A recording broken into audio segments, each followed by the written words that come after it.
வணக்கம். இன்றைய முக்கிய செய்திகள். முதலமைச்சர் ஜோசப் விஜய் அவர்களை நேற்று தலைமை செயலகத்தில் செட்டிநாடு குழுமத்தின் தலைவர் டாக்டர் முத்தையா ராமசாமி அவர்கள் சந்தித்து முதலமைச்சரின் பொது நிவாரண நிதிக்கு 3 கோடி ரூபாய்க்கான காசோலையை வழங்கினார். பெரம்பூர், திருச்சி கிழக்கு தொகுதிகளின் தேர்தல் வழக்குகள் தொடர்பாக முதலமைச்சர் விஜய் அவர்களுக்கு உயர்நீதிமன்றம் நோட்டீஸ் அனுப்பியுள்ளது. 4800 ஊழியர்களை மீண்டும் பணி நீக்கம் செய்ய மைக்ரோசாப்ட் திட்டமிட்டுள்ளதாக தகவல் வெளியாகியுள்ளது. திரிணாமுல் காங்கிரஸ் கட்சியின் எம்பிக்கள் பதவி விலகியதால் காலியான 3 மாநிலங்களவை தொகுதிக்கான இடைத்தேர்தல் வருகின்ற 24ஆம் தேதி நடைபெறும் என்று தேர்தல் ஆணையம் தெரிவித்துள்ளது. 22 கேரட் ஆபண தங்கத்தின் விலை சவரனுக்கு 1280 ரூபாய் குறைந்து 1 சவரன் 1,07,200 ரூபாயாகவும் 1 கிராம் 13,400 ரூபாய்க்கும் விற்பனை செய்யப்பட்டு வருகிறது. இதனைத் தொடர்ந்து 1 கிராம் வெள்ளியின் விலை 250 ரூபாய்க்கு விற்பனை செய்யப்பட்டு வருகிறது. ஓணம் பண்டிகையை முன்னிட்டு 100க்கும் மேற்பட்ட சிறப்பு ரயில்கள் இயக்கப்படும் என்று ஒன்றிய ரயில்வே அமைச்சர் அஸ்வினி வைஷ்ணவ் அவர்கள் தெரிவித்துள்ளார். பிரதமர் நரேந்திர மோடி அவர்கள் இந்தோனேசியா, ஆஸ்திரேலியா, நியூசிலாந்து ஆகிய 3 நாடுகளுக்கு அரசுமுறை பயணமாக டெல்லியிலிருந்து நேற்று புறப்பட்டு சென்றார்.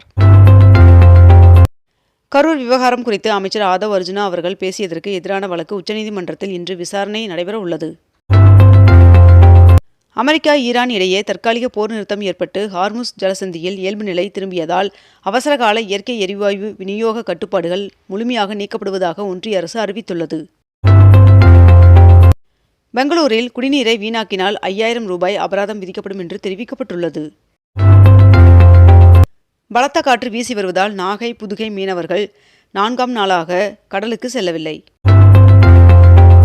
தமிழகத்தில் ஜூலை 12ஆம் தேதி வரை மழைக்கு வாய்ப்புள்ளதாக வானிலை மையம் தகவல் தெரிவித்துள்ளது. பழனி முருகன் சுவாமி கோவிலில் ரோப்கார் சேவை மற்றும் விஞ்ச் சேவை ஆகியவற்றிற்கு டிக்கெட்கள் ஆன்லைன் முன்பதிவு செய்யும் வசதி தொடங்கியது. மெட்டா நிறுவனத்தின் AI திட்டங்கள் எதிர்பார்த்த வேகத்தில் இல்லை என்று மெட்டா CEO தெரிவித்துள்ளார். 2025-26ஆம் நிதியாண்டில் ஏழுமலையான் சுவாமி கோவிலில் பக்தர்கள் 1738 கோடி ரூபாய் உண்டியல் காணிக்கையை செலுத்தியதாக தகவல் வெளியாகியுள்ளது. வெளிநாட்டு நிதி உதவியுடன் செயல்பட்டு வந்த 72.3% தன்னார்வ தொண்டு நிறுவனங்களின் உரிமம் ரத்து செய்யப்பட்டுள்ளதாக தகவல் வெளியாகியுள்ளது. 2026ஆம் ஆண்டிற்கான முதலமைச்சர் மாநில இளைஞர் விருதிற்கு விண்ணப்பிப்பதற்கு ஜூலை 13ஆம் தேதி கடைசி நாள் என்று தெரிவிக்கப்பட்டுள்ளது. சொத்து வரி செலுத்தாத நிறுவனங்கள் பட்டியலை சென்னை மாநகராட்சி வெளியிட்டது. இந்தியாவில் உள்ள விமான நிலையங்களின் தரவரிசை பட்டியலில் சென்னை விமான நிலையம் 5வது இடத்திற்கு தள்ளப்பட்டது. முதலமைச்சர் விஜய் அவர்களின் தலைமையில் உயர்கல்வித்துறை தொடர்பான ஆய்வுக் கூட்டம் நடைபெற்றது. கோவில்களில் முன்பதிவு தரிசன சீட்டுகளில் மூத்த குடிமக்களுக்கு முன்னுரிமை வழங்கப்படும் என்று அமைச்சர் தகவல் தெரிவித்துள்ளார்.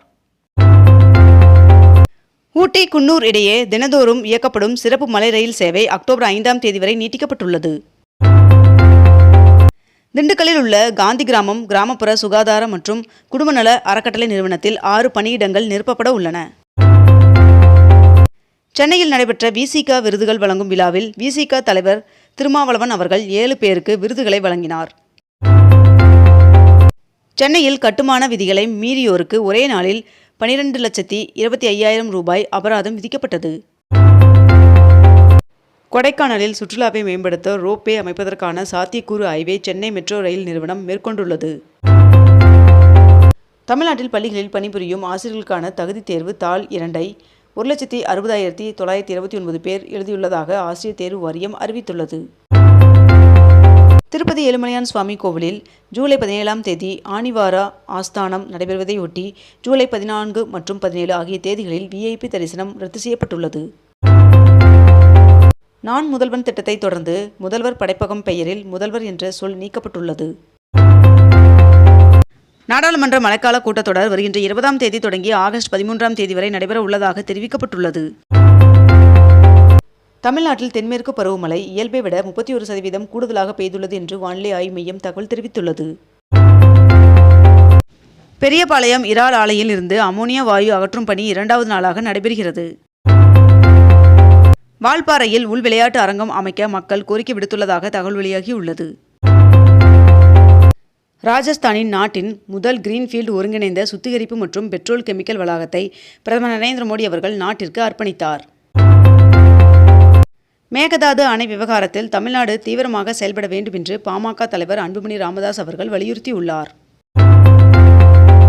வங்க கடலோர பகுதியில் நிலவிய காற்றழுத்த தாழ்வு பகுதி தாழ்வு மண்டலமாக வலுப்பெற்றது என்று இந்திய வானிலை ஆய்வு மையம் தகவல் தெரிவித்துள்ளது. ஆந்திராவில் தங்க உற்பத்தி தொடங்கிய நிலையில் குப்பத்திலும் தங்கம் கண்டறியப்பட்டுள்ளதாக அம்மாநில முதல்வர் சந்திரபாபு நாயுடு அவர்கள் தெரிவித்துள்ளார். தமிழகத்தில் உட்பிரிவற்ற நிலங்களுக்கான தானியங்கி பட்டா மாறுதல் சேவையை எளிமைப்படுத்தி அரசு அறிவித்துள்ளது. குஜராத், மத்திய பிரதேசம், ஹரியானா உள்ளிட்ட வட மாநிலங்களில் பெய்த கனமழையால் பல இடங்களில் வெள்ளப்பெருக்கு ஏற்பட்டுள்ளது. சென்னை மாநகராட்சி பள்ளிகளில் புதிதாக 25,840 மாணவர்கள் சேர்க்கப்பட்டுள்ளதாக தகவல் வெளியாகியுள்ளது. ஐரோப்பிய நாடுகளான பிரான்ஸ், நெதர்லாந்து, பெல்ஜியத்தில் வீசும் கடும் வெப்ப அலையால் 3700க்கும் மேற்பட்டோர் உயிரிழந்துள்ளதாக புள்ளிவிவரங்கள் தகவல் தெரிவிக்கின்றன. உள்ளாட்சி தேர்தலில் போட்டியிடுவது குறித்து தோழமை கட்சிகளுடன் பேச்சுவார்த்தை நடைபெற்றதாக அமைச்சர் செங்கோட்டையன் அவர்கள் தெரிவித்துள்ளார்.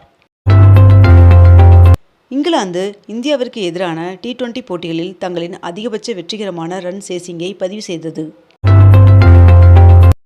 கேரளத்தில் தென்மேற்கு பருவமழை தீவிரமடைந்துள்ளது. பள்ளி படிப்பை முடித்து உயர்கல்வி தொடர முடியாத மாணவர்களுக்காக மயிலாடுதுறையில் ஜூலை 9ஆம் தேதியன்று சிறப்பு குறைதீர் முகாம் நடைபெற உள்ளது என்று தெரிவிக்கப்பட்டுள்ளது. இந்தியா முப்படைகளின் திறனை மேம்படுத்தவும் நவீனப்படுத்தவும் 52,000 கோடியில் ஆயுதங்கள் கொள்முதல் செய்ய பாதுகாப்பு கவுன்சில் ஒப்புதல் வழங்கியுள்ளது. குறைந்த செலவில் விமான பயணம் செய்ய விரும்புபவர்களுக்காக இண்டிகோ லைட் என்ற புதிய கட்டண முறையை இண்டிகோ நிறுவனம் அறிமுகப்படுத்தியுள்ளது.